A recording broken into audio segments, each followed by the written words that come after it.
We're delighted today to have with us Nancy Carpenter. She began her career in Jackson in 1971 with UniFirst Bank. She spent 20 years in the banking industry and rose to the rank of vice president. Additionally, Ms. Carpenter served as the grant chair for the Jackson League of Women and represented Mississippi State University as a member of the Inter-Alumni Council. In August of 1990, she began her career in Columbus and GTR, serving as the Vice President for Marketing of the First Columbus National Bank, and later serving as Regional Vice President of Deposit and Guarantee in M-South. In 2006, Ms. Carpenter was named Practitioner of the Year by the Public Relations Association of Mississippi. She served on the Executive Committee for the on the Executive Committee of the United States Military Academy of West Point Parents Club. She is a proud wingman of the Columbus Air Force Base and serves on their advisory board of the Golden Triangle Link. She has also served as president of the Mississippi Tourism Association on their executive board and continues to serve there today. In 2010 and again in 2024, Ms. Carpenter served as project coordinator of the restoration of the Tennessee Williams House and Museum and Welcome Center in Columbus. Ms. Carpenter served as CEO and executive director of the Lowndes County Convention and Visitors Bureau, which I found, and I remembered the name and radio voice. I remembered that, and I do miss it hearing you on there. In 2011, Governor Haley Barbour appointed Mrs. Carpenter to the Civil Rights Commission, representing the 1st Congressional District, and was named to the Board of Trustees for the Mississippi Department of Archives and History, receiving confirmation by the Mississippi Senate. And in 2021, Carpenter was reappointed to that board and currently serves as its vice president. Ms. Carpenter was a Businesswoman of the Year for the state of Mississippi in 2017, and Lieutenant Governor Tate Reeves named Mrs. Carpenter to the Bicentennial Commission, and she was a recipient for the Excellent Diabetes Foundation of Mississippi. She is quite an accomplished lady. I did not realize that until I got this bio. In fall of 2018 and again in 2021, Ms. Carpenter received the Member of the Year from the Mississippi Tourism Association. For her dedication to the W, she received the Distinguished Achievement Award in 2019.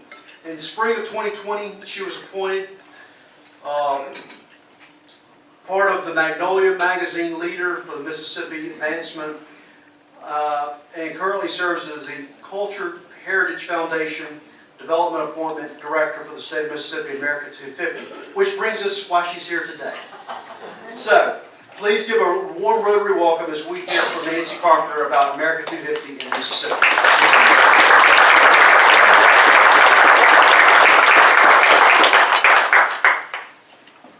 Thank you, Kyle. I'm sorry it was so long. I mean, it's terrible when your bio is longer than your presentation. So that may be the case today. But I'm thrilled to be here, and thank you, Kyle, for asking me, and thank you to the program committee. I am here to talk about America250, and I want to share with you today that it is a great day to be an American and a great day to be a Mississippian. We're continuing to celebrate Mississippi's story in American history, and we will continue to celebrate America's birthday through the end of December 2026. A lot of people think America250 is going on now and it's going to end. No, it will take us through the end of 2026. Our mission at America250 is to celebrate the anniversary of the signing of the Declaration of Independence, marking America's semi-quincentennial. That's not an easy word to say. And so we've kind of gotten children to, because there's a great educational component, and we're trying to get children to come on and compete and say semi-quincentennial, so maybe y'all can do that at your next meeting. We aim to inspire our fellow Americans as we reflect on our past, strengthen our love of country, and renew our commitment to the ideals of democracy through programs that educate, engage, and unite us as a nation. And what I really like to talk about is us being united. I have had 17 family members serve in the military. Both of my boys did. And I'll talk about that at the end, but I wear a charm necklace. And at this end, and I can't see it, but I was married to a former Ole Miss football player. And I know it's strange being in Starkville, Mississippi, but in the middle of this necklace, there is a Mississippi State majorette. And what I tell everybody, if we could get along, why can't everybody just get along? And I've spoken to Rotary clubs and exchange clubs from Winona to Houston, Mississippi, down to the Gulf Coast. And I really hope, and I mean this sincerely, that Mike Leach was right when he said, after my husband died, he said, you know, Carol Carpenter was just a great athlete in Mississippi. That was my former husband. And he said, I didn't know Carol, but I knew Nancy well. And they died just a couple of months apart. And he said, you know, somebody said, Carol, how could you have been such a wonderful athlete at Ole Miss? And you were head of the Fellowship of Christian Athletes at Mississippi State. And Carol Carpenter said, well, even the Bulldogs need Jesus. So he meant that sincerely. And we were talking earlier today about Dee Dee Lewis. And I told somebody, I said, he was a year ahead of me in school, but Dee Dee and I were really, really good friends. And he would come to our house and visit. Every Friday night, we hosted all of the football team in the majorettes. We did this for 7 years. In Columbus. Both of our boys played football. And Dee Dee would come and bring all of his ring collection looked about like my necklace. He had rings everywhere, and I cannot tell you what he meant to us as a family and in Columbus. But America 250 will foster the shared experiences that spark your imagination, showcase the rich tapestry of our American stories, and inspire service in our community, honoring enduring strength as we celebrate the resilience of the United States of America.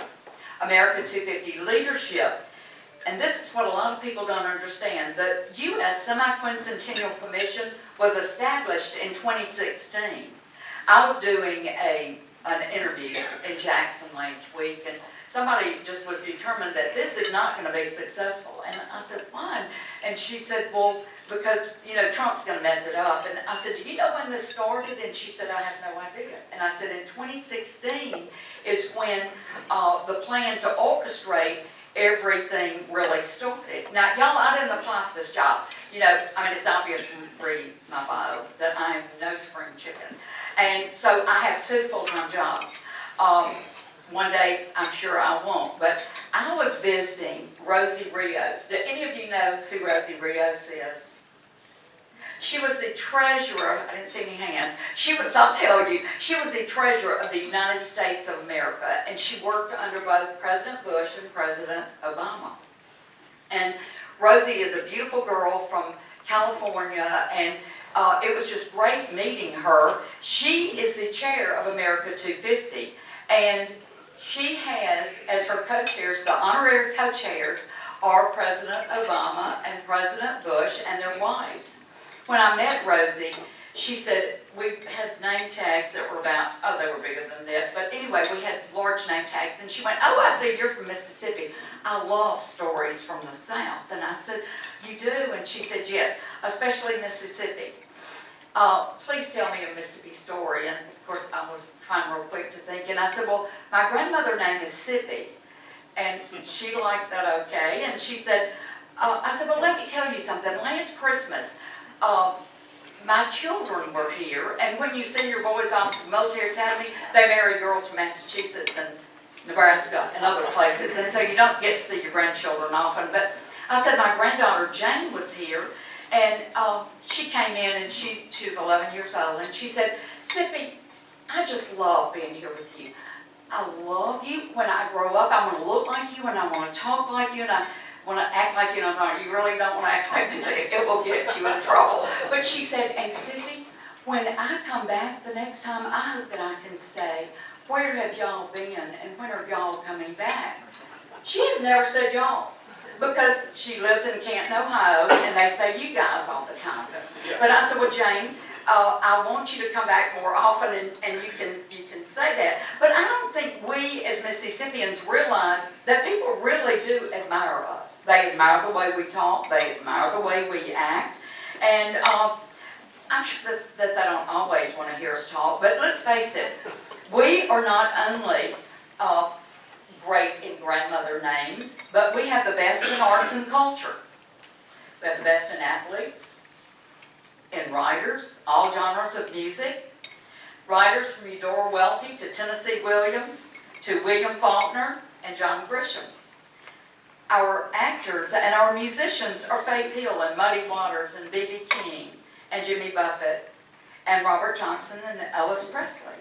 Actors like Morgan Freeman, Celia Ward, and James Earl Jones. Athletes, now these are from Mississippi, who played in Mississippi, Archie Manning, Walter Payton, Deuce McAllister, and our own Shorty McWilliams. Daniel Fisher, who is from West Point, was with me at the convening recently, and he came up to me and he said, "Oh, I've just been dying to meet you," and it's because we're both state alums. And he said, "We have just taken an Airstream trailer and we've converted it to a studio.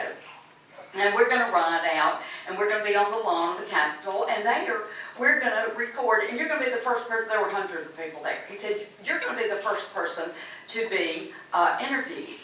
Now, when we got there, it was kind of warm, and it was hot. It was a very hot day, and it was in July of this year. It was 95 degrees.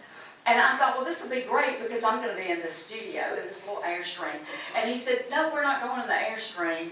It's hot. The air conditioner went off." So I was there with, I was the first person. We're under a tent on the outside for an hour and a half. I was interviewed. And they said, "Nancy, just put your notes on the ground. You don't need them." And so I talked about what America means to me. And I thought, growing up in a little bitty Union, Mississippi, that's in Newton County. I said, if you walk out the front door, you're in Newton County, but if you go to the left about 3 blocks, you're in Neshoba County. My daddy was mayor all of my life growing up, and I remember, and I told him this story. I said, "I remember the FBI coming to my house and saying, Mayor Luke, we need you to take us to possibly find where the civil rights workers could have been buried." And I remember my daddy going with them. I was probably in the 6th or 7th grade at the time. Fast forward to 1971, I've just finished state, and I'm working at a bank in Jackson, and this head of the FBI from Meridian, Mr. John Proctor, came by and he said, "Nancy Luke, did you know Scrap Luke?" And I said, "That was my daddy." And he had a big tear in his eye, and he said, "I cannot tell you how wonderful it was to have your daddy helping us find where the civil rights workers were buried in Neshoba County." Now, they didn't think that my daddy had anything to do with it, but I said that was an unpopular thing for a white man in the 1960s to take them and help them. And he had tears, and I did, because our history is not all perfect in Mississippi, but think of the resilience that we have, and think of how many wonderful things we as Mississippians have done and have done to help other people. So we have just had this Airstream come through Mississippi. Now, it went to 4 or 5 states in the northeast part of the United States, and then because Walmart is a huge sponsor, as is Coca-Cola, they came first to Arkansas, and then they came across the upper part of Mississippi, and they went to Clarksdale first, and then they came to Columbus, and we had them on the lawn of the Tennessee Williams home, and we didn't just have bottled water. We made homemade cookies, and we made wonderful things, and they said, "This is by far the best place we've been, and we've never seen such hospitality." So, we all do that. I'm not bragging on myself or my daughter for helping me make cookies. It's just wonderful that people notice what we have done to go the extra mile. So in Columbus, I told you what we did there. We had some kiosks, and we had people that were there from Wisconsin and from Alabama and Tennessee and Virginia, and they would go up privately into the kiosk, and they would talk and say, "This is what America means to me." So if y'all ever get the opportunity, please do this. The Airstream then left Columbus and went to Jackson, and there we went to the state fair first. Now, I don't know if y'all know Andy Gitson, but he is very competitive. So he had myself and the governor and a couple of other people talk about how competitive he is, and Governor Reese said, "Well, so am I." And I thought, well, y'all don't know anything. I really am. And so we talked, and we decided that the competition is going to be between everybody in the United States on who had the best state fair. And so Andy Gibson was clever enough to know that President Trump's favorite song is Proud to Be an American by Lee Greenwood. So guess who he had perform at the state fair? So we had that, and then we went up to the two museums. And so we are doing some great things across Mississippi. So we've divided the state into several regions. And first, it's from Oxford across to Tupelo. And one of the things that we have done, or that we'll be doing on November 8th, is Ole Miss is playing the Citadel, and it will be right at Veterans Day. And so we're doing a flyover. When I started talking to them, I said, well, no, we can have a flyover. And they said, no, we were going to have a flyover, and it didn't work. I said, this flyover is going to work, and I can assure you that it will happen. So we have already committed, the Pentagon has committed, Columbus Air Force Base has, so we will have a flyover, and then every quarter we will be announcing the different parts of the military. We'll be honoring the military. And then Kappa Alpha Fraternity at halftime will be renewing a commitment that they have to a veteran who is disabled, and he will receive that day a wheelchair that is motorized, and then we'll continue on. Now, I want y'all to know that I did talk to Mark Cannon. He and I are very good friends, and I said, I want you to have first choice. When do you want to have, and what do you want to have at Mississippi State? And he said, we want to do something in the Dude, so y'all can look forward this spring to doing something like we did when we honored our new baseball coach. So we're real excited about that. I think that's going to be a wonderful opportunity. Then the Grammy Museum in Cleveland, Mississippi, Jackson. I don't know if y'all know about the National Folk Festival. How many in here know about the National Folk Festival that's taking place? It's going to be amazing. It starts the second week in November, and it will take place in 25, 26, and 27, and it will be worth millions of dollars to the state of Mississippi, and particularly to Jackson. And a lot of people go, oh, well, you know, things are bad in Jackson. I said, give it a try. Come on, y'all can do better than this. So I'm going to leave being at Ole Miss and drive to Jackson, and I will participate in the Folk Festival. So hopefully y'all will come. It is something that is, we've got partners that are participating, but it will be worth, like I said, millions of dollars. And then, of course, we're going to do Vicksburg, Meridian, Hattiesburg, and the Mississippi Gulf Coast. So we have created a grant program. Now, y'all, we're competing, and I know that we're not one of the original colonies, but we're competing with Virginia, who got $28 million. So Mississippi asked for $5 million from our legislature. We ended up with $2.25 million, but we do have a wonderful grant program. And in the grant program, and if anyone wants to talk about that after I speak, I'll be happy to share with you some of the things that are going on with it. But we've got almost $1 million in our grant program. So these are some of the eligible entities: private, nonprofit organizations, local or statewide historical societies, institutions of higher education. I have already met, I told Sid earlier, I've met with the library here on campus, and so we do want to make sure that they know that they are eligible. State and local and Indian tribal governments. Chief Ben is on our board. Educational and professional groups, museums, libraries, public agencies, and municipalities. And Lynn and I talked at one of the events that happens every Saturday, because I choose to come to Starkville and shop every Saturday at the market. And so I was telling them about, I said, y'all need to get together and apply for some of these grants. And so Stuart Rockoff, who's a good friend of mine, head of the Humanities Council, is managing the program. And last week, he and I both were in Houston, Mississippi, and we were conducting a Mississippi Heritage Hills grant writing seminar. So I do have some information and an extra book if anybody would like that. So the entities that are working together are Visit Mississippi, the Mississippi Development Authority, Arts Commission, the Department of Archives and History, Humanities Council, Public Broadcasting, the Mississippi Tourism Association, MDAH, the Mississippi Department of Archives and History, is going to have 250 field trips.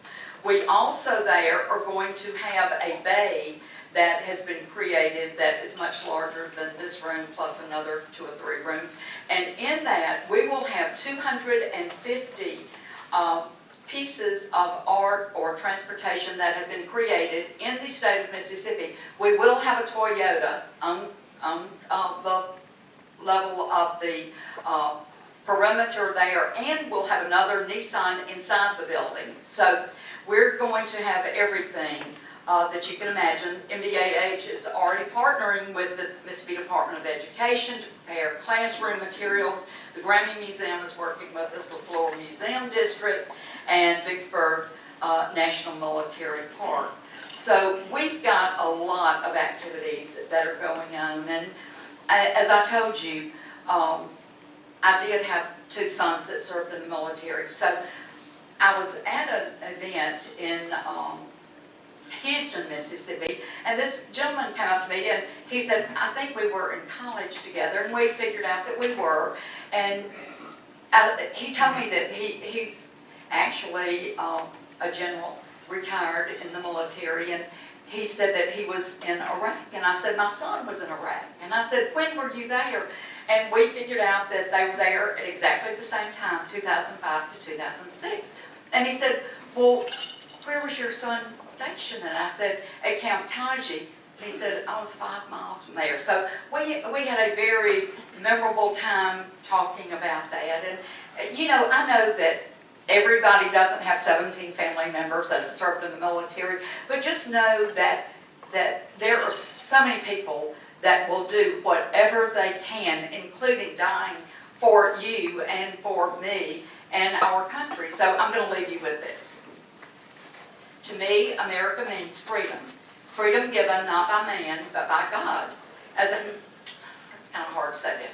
As a mother from Mississippi with a son who proudly served in the military, I know firsthand the cost and the blessing of that freedom. Our country was built on the belief that every person is born with rights that no government can take away. Life, liberty, and the pursuit of happiness. I've watched my son put on that uniform, and I stand for those principles. And it fills me with both pride and prayer. Being American means standing for what's right, leaning on faith, and never forgetting the sacrifices that keep us free. Thank you for having me today.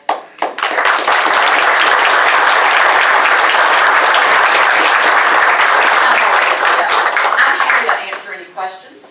Yes, Frank Charles. Ken Burns is coming out with a new series on the American Revolution. Is that in some way tied to the commemoration? Oh, absolutely, yes.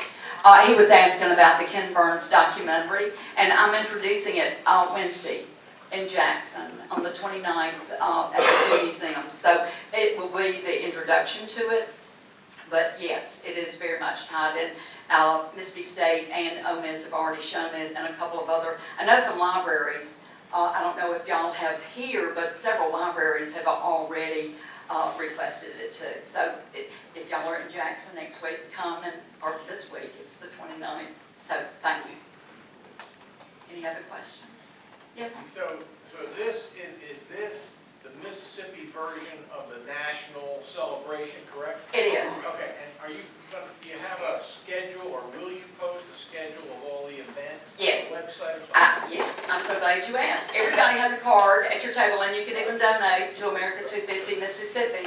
But there is a card at your table. If not, I will give you one. And on that, you go to the website, America250.Mississippi, and there's a listing. And if y'all have events here, Mike Taggart, if you have events here in Starkville that you want to list that tie into America250, you can list them yourself. And then I get 20 or 30 or 40 emails a day about people from across the state, but it lists America250.org. There's a caucus also that has been formed, and y'all will be glad to know that we have every member except one, and it's Mike Ezell, so if y'all are friends with Congressman Ezell, maybe you can talk to him. I think he just has not signed up yet.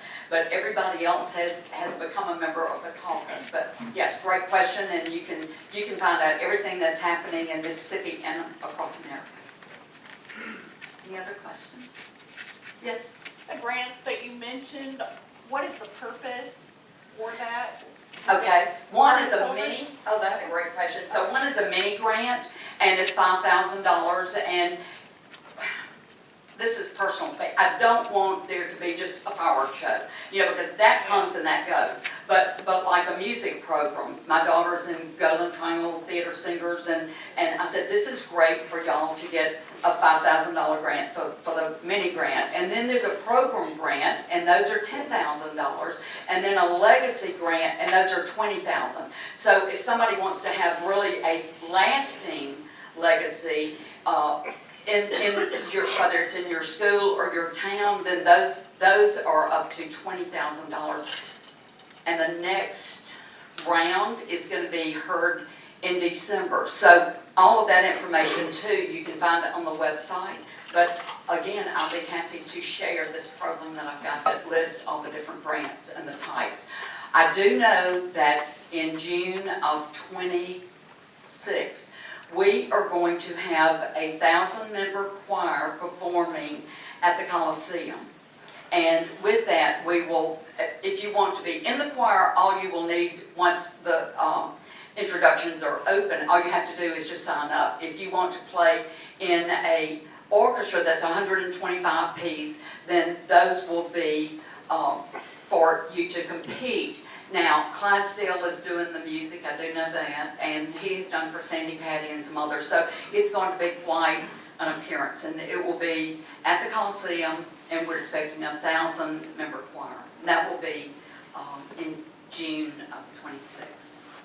But yes, all of the grants, does that answer your question? Yes. So $5,000 for just a program grant, $10,000 for, well, the mini grant, the program grant, and then $20,000 will be for the legacy. Any other questions? Thank y'all again for having me. It's so good to see all my friends.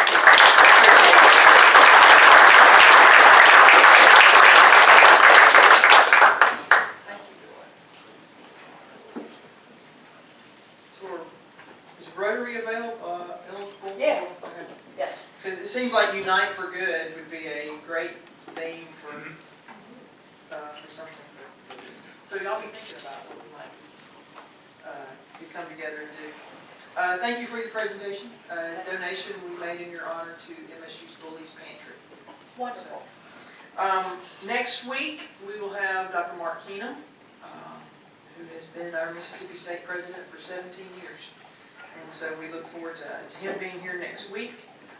Is there anything else for today? If not, let's please rise and stand.